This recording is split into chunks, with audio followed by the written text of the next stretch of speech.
Hey guys, నమస్తే and welcome to crime watch. నేను రీనా. దేశంలో జరిగిన వివిధ క్రైమ్ వార్తల గురించి ఇప్పుడు మనం తెలుసుకుందాం.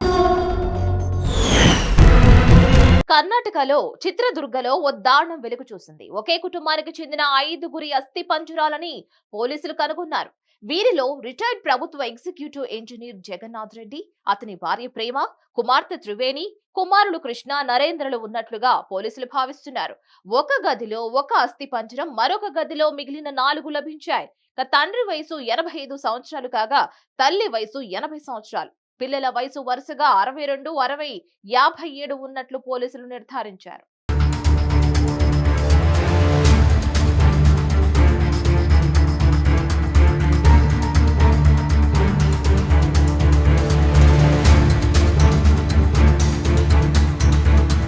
పబ్లిక్ వర్క్స్ డిపార్ట్మెంట్ లో retired executive engineer Jagannath Reddy స్వస్థలం చిత్రదుర్గ తాలూకాలోని దొడ్డ సిద్ధవనహళ్లి. డిసెంబర్ 28వ తేదీ రాత్రి ఇంట్లో నుంచి దుర్వాసన రావడంతో ఇరుగు పొరుగు వారు పోలీసులకు ఫిర్యాదు చేయడంతో ఘటన వెలుగులోకి వచ్చింది. చిత్రదుర్గ ఎక్స్టెన్షన్ పోలీసులు ఇంటికి చేరుకుని సోదాలు చేయగా అస్థి పంజరాలు కనిపించాయి. దావణగేరే నుంచి వచ్చిన ఫోరెన్సిక్ నిపుణుల బృందం అర్ధరాత్రి ఇంటిని పరిశీలించింది. రాష్ట్ర ఫోరెన్సిక్ సైన్స్ ల్యాబొరేటరీ డైరెక్టర్ దివ్య పి గోపీనాథ్, ఆమె బృందం డిసెంబర్ 29వ తేదీన సంఘటన స్థలాన్ని సందర్శించారు. తదుపరి పరీక్షల నిమిత్తం అస్థి పంజరాలను తరలించారు. వారు చివరిసారిగా 2019లో కనిపించారు. అప్పటి నుంచి వారి నివాసం తాళం వేసి ఉందని పోలీసులు తెలిపారు.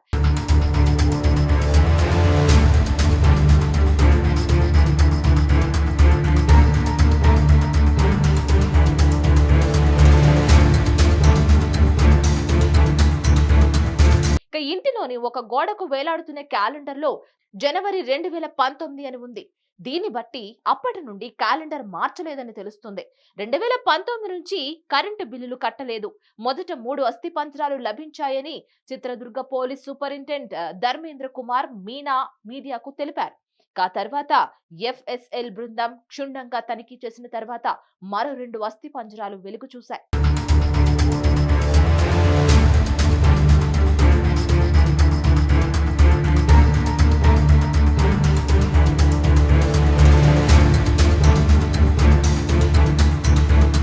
కుటుంబ సభ్యులు, వారి స్నేహితులు, బంధువులతో టచ్లు లేరు. ఇరుగు పొరుగు వారితో ఎప్పుడూ మాట్లాడేవారు కాదు.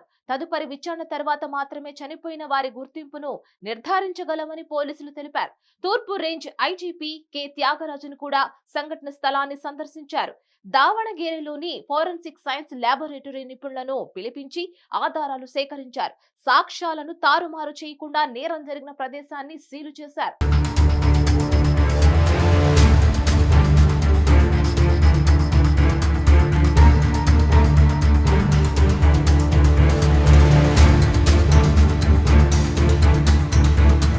చిత్రదుర్గ ఎక్స్టెన్షన్ పోలీసులు కుటుంబ సభ్యుల బంధువైన పవన్ కుమార్ ఎన్ఆర్ ఫిర్యాదు మేరకు అసహజ మరణ నివేదికను నమోదు చేసి దర్యాప్తు చేపట్టారు. గత 10 నుంచి 12 సంవత్సరాలుగా బంధువులు ఎవరు వీరి కుటుంబంతో టచ్ లో లేరని పవన్ తన ప్రకటనలో తెలిపారు. వాళ్ళు ఎప్పుడూ మా ఇళ్లకు రాలేదు, మేము వారితో కలవలేదని అతను ఫిర్యాదులో పేర్కొన్నాడు. ఫోరెన్సిక్ పరీక్ష తర్వాత మాత్రమే ఖచ్చితమైన గుర్తింపును నిర్ధారించగలమని, మరణానికి కారణాన్ని తెలుసుకోవడానికి శవ పరీక్ష నిర్వహిస్తామని కూడా పోలీసులు తెలిపారు.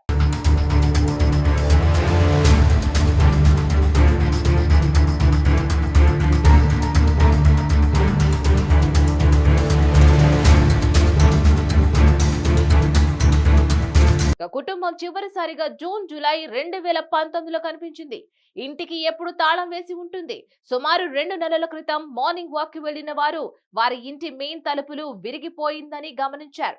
కానీ పోలీసులకు సమాచారం ఇవ్వలేదని సీనియర్ పోలీస్ అధికారి తెలిపారు.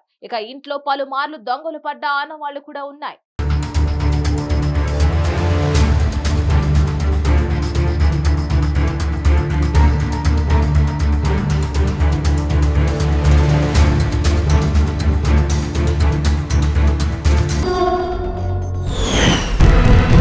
శ్రీమంతురాలు కావాలి అని ఆశతో ఓ యువతి ఏ మహిళ చేయని పని చేసింది. ఏకంగా 4గురిని వివాహం చేసుకుంది. ఒక పెళ్లి గురించి మరొకరికి తెలియకుండా జాగ్రత్త పడింది. కానీ చివరికి 3వ భర్త పోలీసులకు ఫిర్యాదు చేయడంతో అసలు విషయం బయటకు వచ్చింది. పోలీసులు 4 భర్తలు ఆమె చేసిన నిర్వాహం గురించి తెలిసి కంగుతిన్నారు.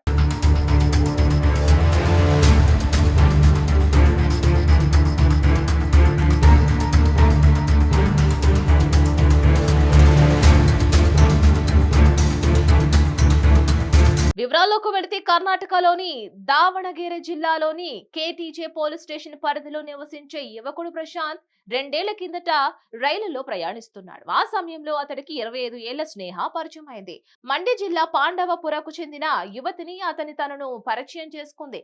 వీరి మధ్య పరిచయం కొంతకాలం తర్వాత ప్రేమగా మారింది. దీంతో వారిద్దరు వివాహం చేసుకున్నారు. దావణగిరి జిల్లా కేంద్రంలోని ఓ ఇల్లు అద్దెకు తీసుకుని అందులో కాపురం పెట్టారు. 2 నెలల తర్వాత తాను గర్భం దాల్చానని స్నేహ భర్తతో చెప్పింది.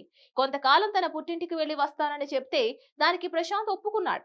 తర్వాత ఫోన్ చేసి ఇంటికి రావాలని భర్త ఆమెను కోరాడు. కానీ దానికి స్నేహ ఒప్పుకోలేదు. తాను ఇక ఇంటికి రానని తేల్చి చెప్పింది.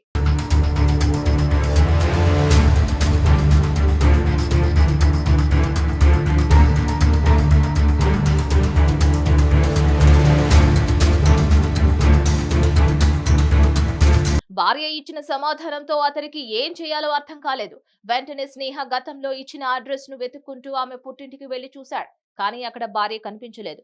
దీంతో కేజీజీ టౌన్ పోలీసులను ఆశ్రయించాడు. తన భార్య కనిపించడం లేదంటూ ఫిర్యాదు చేశాడు. ఈ ఫిర్యాదుపై పోలీసులు దర్యాప్తు చేపట్టారు. ఇందులో అసలు విషయం తెలిసి షాక్ అయ్యారు. స్నేహకు ప్రశాంత్ కంటే ముందే మరో ఇద్దరిని పెళ్లి చేసుకుందని తెలుసుకున్నారు.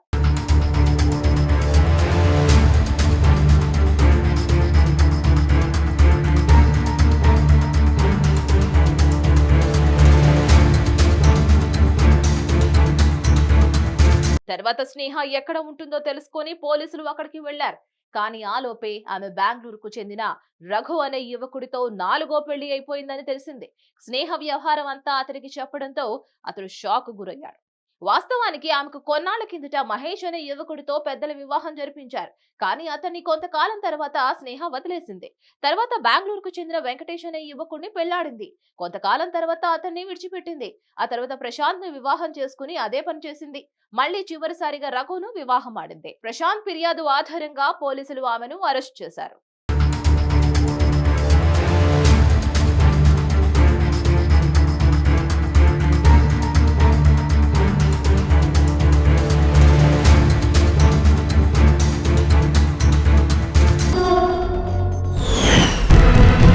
బ్రాండెడ్ కంపెనీల టీవీల పేరుతో డూప్లికేట్ టీవీలు విక్రయిస్తున్న ముఠా గుట్టును వికారాబాద్ పోలీసులు రట్టు చేశారు. 9 మంది ముఠా సభ్యులను వికారాబాద్ జిల్లా నవాబ్పేట పోలీసులు అదుపులోకి తీసుకున్నారు.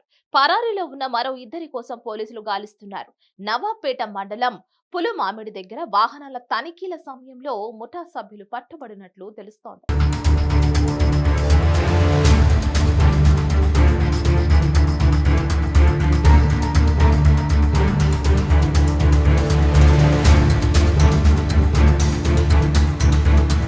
బ్రాండెడ్ కంపెనీల పేరిట డూప్లికేట్ టీవీలు విక్రయిస్తున్న ముఠాను వికారాబాద్ జిల్లా నవాబ్పేట పోలీసులు గుట్టు రట్టు చేశారు. నవాబ్పేట మండలం పులుమామిడి దగ్గర వాహనాల తనిఖీలు చేస్తూ ఉండగా వీరిని పట్టుకున్నారు. మొత్తం 9 మందిని అదుపులోకి తీసుకున్నారు. పరారీలో ఉన్న మరో 2 కోసం గాలిస్తున్నారు. వీరి వద్ద నుంచి 71 నాసిరకం టీవీలు, సోనీ టీవీ బ్రాండెడ్ స్టిక్కర్స్, ఒక కారు, ఒక వ్యాన్ సహా 7 యాక్టివా వాహనాలు స్వాధీనం చేసుకున్నారు.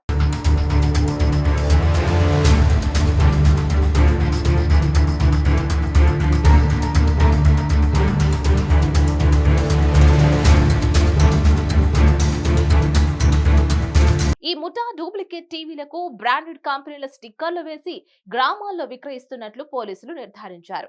గతంలో తమిళనాడు, ఆంధ్రప్రదేశ్ రాష్ట్రాల్లో విక్రయాలు కొనసాగించిన ముఠా ఇప్పుడు తెలంగాణలోకి ప్రవేశించినట్లు పోలీసులు తెలిపారు. వీరు ప్రజలను ఎలా మోసం చేస్తున్నారో కూడా పోలీసులు రుజువు చేసి చూపించారు.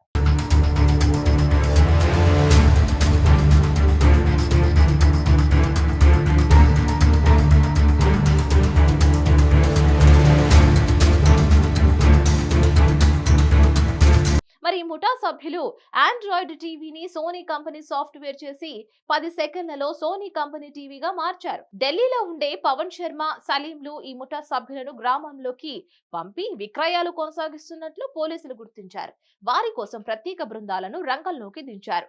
పట్టుపడిన ముఠా సభ్యులు టీవీల వివరాలను మీడియాకు వికారాబాద్ డిఎస్సి నరసింహులు వెల్లడించారు.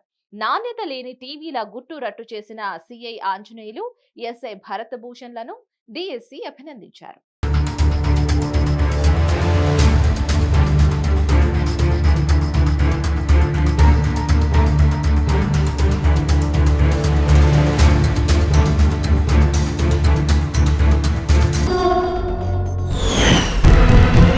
ఇవి ఇప్పటి వరకున్న క్రైమ్ వాచ్. మరిన్ని అప్డేట్స్ కోసం కీప్ వాచింగ్ హిట్ టీవీ.